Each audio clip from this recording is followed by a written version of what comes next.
কত অন্যায় দেখেন। আল্লাহর রাস্তে এক পাতা 32 বছর থেকে বলছি, যদি এটা নবীর দোয়া হয়ে যায় তাহলে সেদিন থেকে আমি বক্তব্য দিব না। বললে তো তাই সেভাবে একটা সাহস থাকতে হবে, হিসাব নিকাশ শরীয়ত মাপা জানা বোঝার ক্ষমতা থাকতে হবে। বক্তৃতার জগৎ একটা অবাক জগৎ, যেখানে কোনো বিদ্যা লাগে না, যার থোঁতের জোর সেই বক্তা। আর আমরা ওইরকমই কথা বলতে পারলে হলে বাপের বেটা আছে বলতে পারে, যার কারণে আপনাদের দেখে আমার খুব আফসোস হয়। না করলাম কিছু জাতির সামনে ঠিক মতো দাঁড়াতে, না জাতির উপযুক্ত উপকার করতে পারলাম, না যারা কোরআন হাদিস বুঝলে কিছু উপকৃত হবে তাদের সামনে কথা বলার সুযোগ পেলাম। যদিও আমার মনে বড় স্বাদ, আমি এদেশের প্রত্যেকটা বৃহত্তর জেলায় জামিয়া সালাফে গড়ব ইনশাআল্লাহ। জামিয়া সালাফে এদের দেশ দখল করে নেব ইনশাআল্লাহ, সেই হিসাব আমার মাথায় আছে। তখন এত ছোট চিন্তা করার আমার হিসাব নাই। জামিয়া সালাফে যেটা ডাঙ্গিপাড়ায়, সেই মসজিদটা হলো 90% জমির উপরে, যার একতলাতে 3000 মানুষ সালাত আদায় করতে পারে, যার 4 তলার কাজ চলছে। আর যেটা রূপগঞ্জ নারায়ণগঞ্জে, সেটা 200 শতক জমির উপরে তৈরি হবে, 200 শতক, যার একতলাতে 10,000 মানুষ একসাথে সালাত আদায় করতে পারবে। জামিয়া সালাফে রূপগঞ্জ নারায়ণগঞ্জ 51 বিঘা জমির উপরে। কত বিঘা জমির উপরে? 51 বিঘা জমির উপরে। আর যেটা রাজশাহী, সেটা 26 বিঘা জমির উপরে। যেটা দিনাজপুর বরিশাল, সেটা 20 বিঘা জমির উপরে, দিনাজপুর শহরের পাশে। তো রাজশাহী হলো 22-23 আসেন, আর ওটা হলো 3রা ফেব্রুয়ারি দিনাজপুর আসেন, আর সেদিন 20 ডিসেম্বর চলেন বরিশাল, 7 বিঘা জমির উপরে, বরিশাল শহরের সাথে। কোন তারিখ ওটা? 20 ডিসেম্বর, ডিসেম্বরের 20 তারিখ। আর দিনাজপুর ফেব্রুয়ারি 3 তারিখ। আর রূপগঞ্জ নারায়ণগঞ্জ মার্চের 2-3। আর রাজশাহী 22-23 ডিসেম্বর। একটু কষ্ট করে যাবেন, একটু দেখার সাথ থাকা দরকার। আমি আপনার দিনই ভাই, আমি দিন রাত কষ্ট করে এটা করছি, আপনি একটু দেখতেও যাবেন না একদিন? দেখতে না গেলে কষ্ট হয়তো। সব প্রতিষ্ঠানে ভর্তির তারিখ একটাই, 1 জানুয়ারি। ডিসেম্বরে ফর্ম নিতে হবে, আর ভর্তির তারিখ হলো 1 জানুয়ারি। সব প্রতিষ্ঠানে একদিনে ভর্তির তারিখ। সব শিক্ষক শিক্ষিকাকে প্রশিক্ষণ দেওয়া হয় ডিসেম্বরে, কিভাবে অক্ষর লিখতে হবে, আরবি, বাংলা, ইংরেজি, সব প্রশিক্ষণ চলছে শিক্ষক শিক্ষিকাদের। সম্মানিত দিনী ভাই বোন, তারপর তারা দুজন বলছেন ঠিক আছে। এরপরে দেখলেন 2জন মানুষ ওই আগুনের ভিতরে উলঙ্গ অবস্থায় জমা ধরে আছে। দেখলেন ওরা হচ্ছে ব্যভিচারনী। 2জনে একসাথে জমা ধরে গেছে, আগুনে জ্বলছে, দাদা দাদা দাদা উপরে চলে যাচ্ছে, আবার আগুনটা কমে গেলে নিচের দিকে চলে আসছে। অহমুজ্জনাত, তারা হলো ব্যভিচারনী। আল্লাহ তুমি রক্ষা করো। নাউজুবিল্লাহি মিন জালিক, নাউজুবিল্লাহি মিন জালিক। আস্তাগফিরুল্লাহ ওয়া আতুবু ইলাইহি, আস্তাগফিরুল্লাহাল্লাযী লা ইলাহা ইল্লা হুয়াল হাইয়ুল কাইয়্যুম ওয়া আতুবু ইলাইহি। আল্লাহ তুমি পুরুষ নারীকে জেনা থেকে রক্ষা করো, আল্লাহুম্মা আমিন। আল্লাহ তুমি মুসলিম পুরুষ নারীকে জেনা থেকে রক্ষা করো, আল্লাহুম্মা আমিন। সম্মানিত দিনী ভাই বোন, আরো বলছিলাম, ওই যে আপনি দেখলেন রক্তের নদীতে একটা লোককে ফেলে দেওয়া হয়েছে, যতবার উঠার চেষ্টা করছে পাশ থেকে মুখের উপরে পাথর মেরে রক্তের নদীতে করে দেওয়া হচ্ছে। ওহ আকিলুর রিবা, ও হলো সুদখোর। জেনে শুনে যত লেনদেন আছে কিস্তির সব কাটা দেন আজকে, যেগুলো নিরুপায় সেগুলো ভিন্ন। যত সুদের লেনদেন আছে, চাকরি বাকরি যা কিছু সব বাতিল, যত কিস্তি আছে সব বাতিল, সব বন্ধ করে দেন। দেখি রুজি কিভাবে হয়। হবে রুজি, কষ্ট হতে পারে, রুজি হবে, কষ্ট হতে পারে, কোনো পথ নেই, বাঁচার পথ নাই। এইটা হলো অবস্থা। আপনাকে আমি দেখালাম যেটা, সেটা হাদিস তো বুখারী মুসলিম, আপনি কি বিচার করবেন? তারপরে যে আপনি দেখলেন গাছের পাশে একজন বৃদ্ধ মানুষ, উনি হচ্ছেন ইব্রাহিম আলাইহিস সালাম।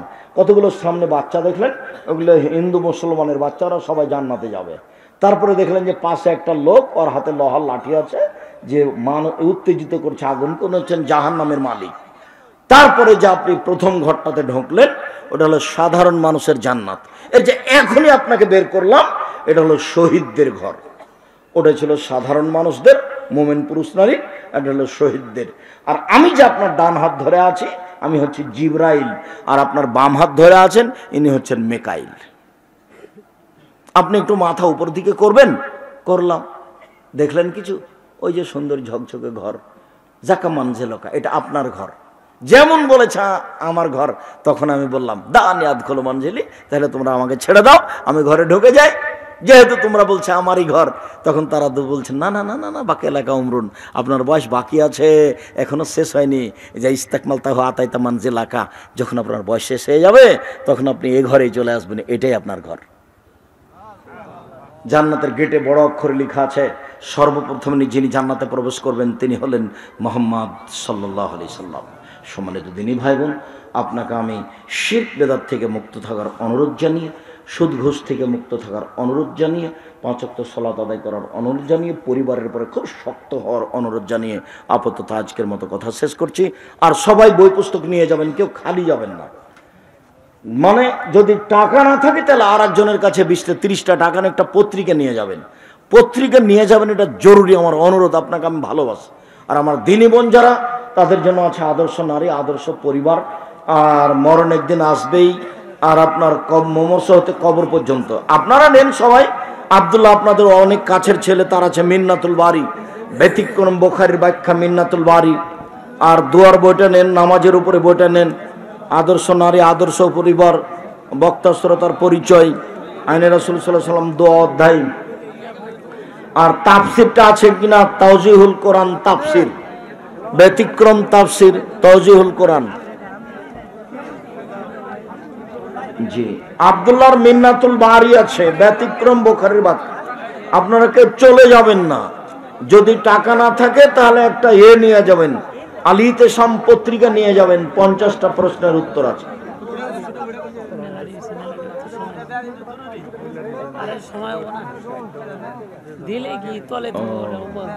এখন কি সেই পরিবেশ আছে? আচ্ছা, ওই কবরস্থানের জন্য ওনারা সাহায্য চাচ্ছেন, তো রাস্তায় ছেলেরা আছে মনে হয়, যাওয়ার সময় অবশ্যই 10 টাকা, 20 টাকা, 50 টাকা, 100 টাকা, 5 টাকা, কেউ ফ্রি খালি যাবেন না। ও আচ্ছা,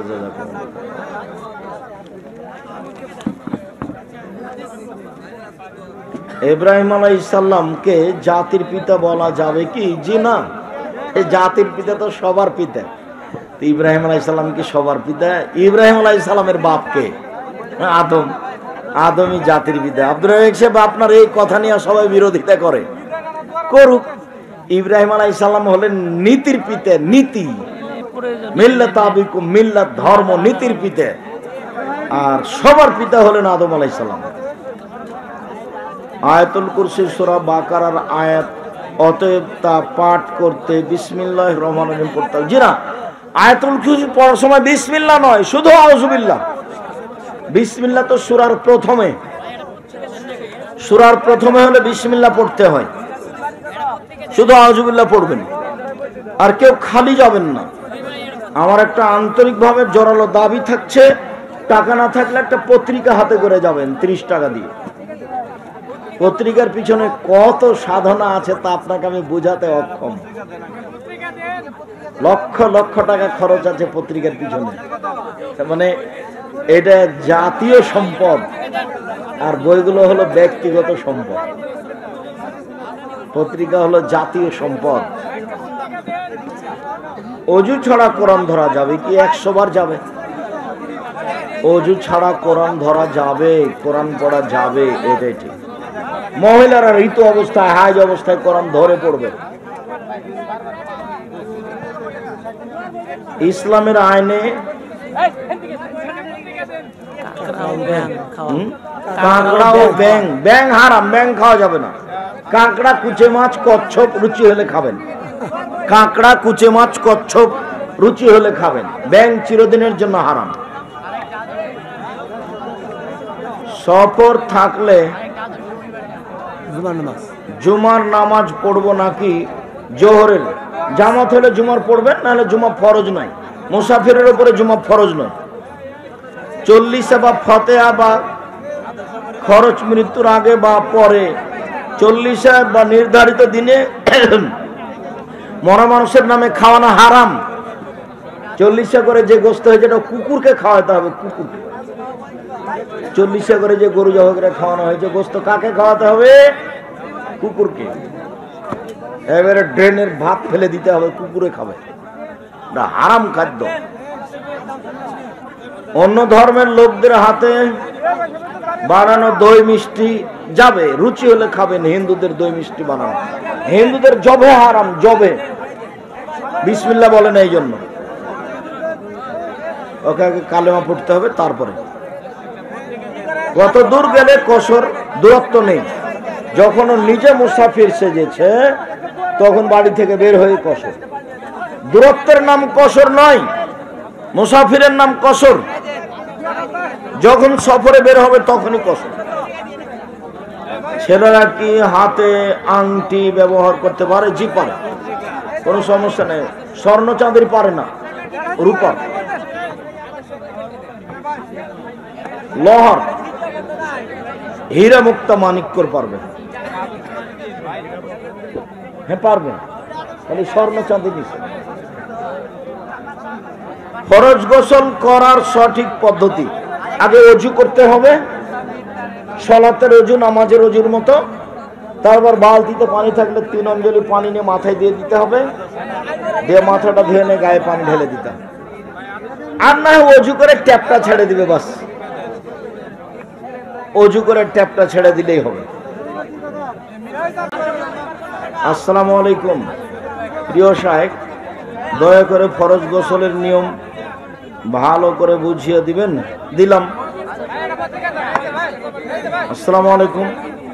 আমাদের সমাজে বিয়েকে অনেক কঠিন করে ফেলেছে, এই জন্য অনেক ছেলে ও মেয়ে জেনার মতো খারাপ কাজে লিপ্ত হয়ে গেছে। আপনি একটু মা বাবার উদ্দেশ্যে কিছু বলবেন? ছেলে বড় হলে বিবাহ দিয়ে দিতে হবে। এরপরে ছেলে মেয়ে, বাপ যদি বিবাহ না দেয়, ছেলে মেয়ে যা পাপ করবে সব বাপের হবে। বড় হওয়ার সাথে সাথে 18, 20, 22, 24 হয়ে গেলে, 20, 22 হয়ে গেলে বিবাহ দিয়ে দিতে হবে। অযথা ছেলে মেয়েকে পাপের দিকে ঠেলে দিয়ে নিজেকে পরহেজগার করার চেষ্টা করিয়ে না। আমার প্রশ্ন একটা: অন্য সর্বোচ্চ কত টাকা লাভ করা যাবে? ডবল হোক, প্রতারণা হয় না যেন। কিনেছিলাম 10 টাকা, বিক্রি করলাম 20 টাকা, সেটাও জায়েজ, কিন্তু প্রতারণা হয় না যেন। কেন? মানে ওটা চলছে 15 টাকা, তুমি দিলা 20 টাকা, এটা হলো প্রতারণা, তুমি জানছো। কথার গতিতে কেউ দিয়েছে 15, তো আমি দিয়েছি 16, সেটা ভিন্ন কথা। কিন্তু জেনে শুনে তুমি এত দাম বেশি করলে সেটা হলো প্রতারণা। তোমার ব্যবসাটা কয়দিন পরে এমনি হারিয়ে যাবে, দেখবে যে দোকানটাই নাই তোমার। 6 মাস বছর পরে তখন তুমি আর একজনের চায়ের স্টলে যে চা খাওয়া, বলে তোমার দোকানটা কি হয়েছে, তার বলো না, দোকানটা হারিয়ে গেছে।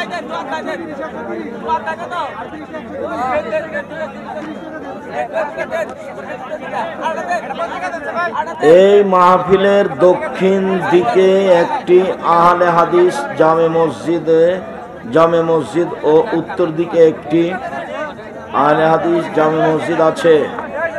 আমার প্রশ্ন, একই গ্রামে পাশাপাশি 2টি জামে মসজিদ নির্মাণ করা যাবে কি যাবে না? তো হচ্ছে যে, তো কি করা যাবে?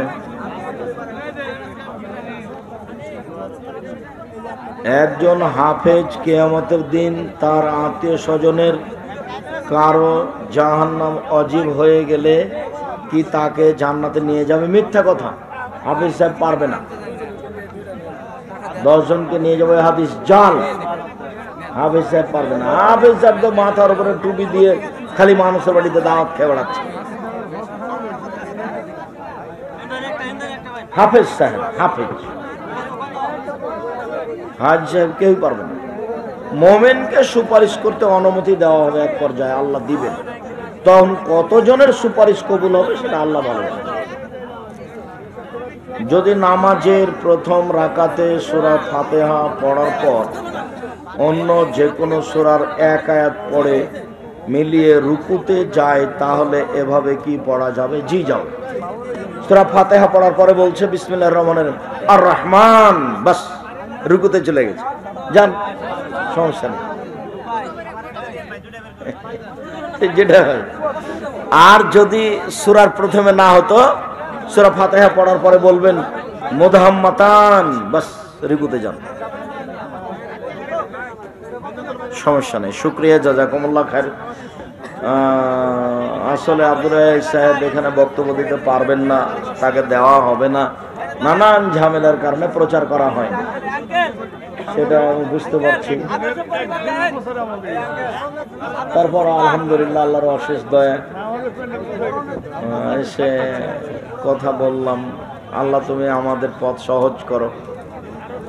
আমি জেনে শুনে সব জেনে কোনোদিন কারো ক্ষতি করার প্রয়োজন মনে করি না। খালি শরীরে ওযু হবে কি? হবে। ও গোসলখানাতে পরনে কাপড়ই নেই, তখন ওযু হবে। গোসলের আগে ওযু করলে তা দিয়ে নামাজ হবে কি? হবে। শরীরের অঙ্গ প্রত্যঙ্গ ভালোভাবে ডলে গোসল করার পরেও ওযু থাকবে, নারী পুরুষ সবার। তো লজ্জা স্থানে হাত পড়লে ওযু ভেঙে যায়, যে ওটা হলো উত্তেজিত অবস্থায় হাত পড়লে ভেঙে যায়। উত্তেজিত অবস্থা ছাড়া হাত পড়লে ওযু ভাঙে না। এরকম মাথায় আমার কোনো হিসাব নিকাশ আসে না, সেটাই। আল্লাহ তুমি পথ সহজ করো। আমার দিনী ভাই বোন যারা আপনারা এসেছেন, আমি আপনাদের জন্য আন্তরিকভাবে দোয়া করি, আল্লাহ যেন আপনাদের আশাটাকে কবুল করেন। আপনাদের যারা মারা গেছে তাদের কবরের শাস্তি আল্লাহ তুমি মাফ করো। না, ভর্তি ফরম অনলাইনে আল জামিয়া সালাফিয়া লিখে সার্চ দিলেই চলে আসে, অনলাইনে সব।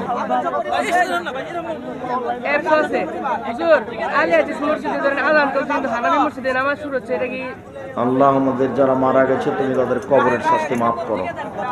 আমরা যারা অসুস্থ তুমি তাদের আরোগ্য দান করো। আমরা যারা বেঁচে আছি তুমি তাদেরকে তোমার রাসূলের পদ্ধতি অনুযায়ী চলার তৌফিক দান করো। তোমার দরবারে জোরালো দাবি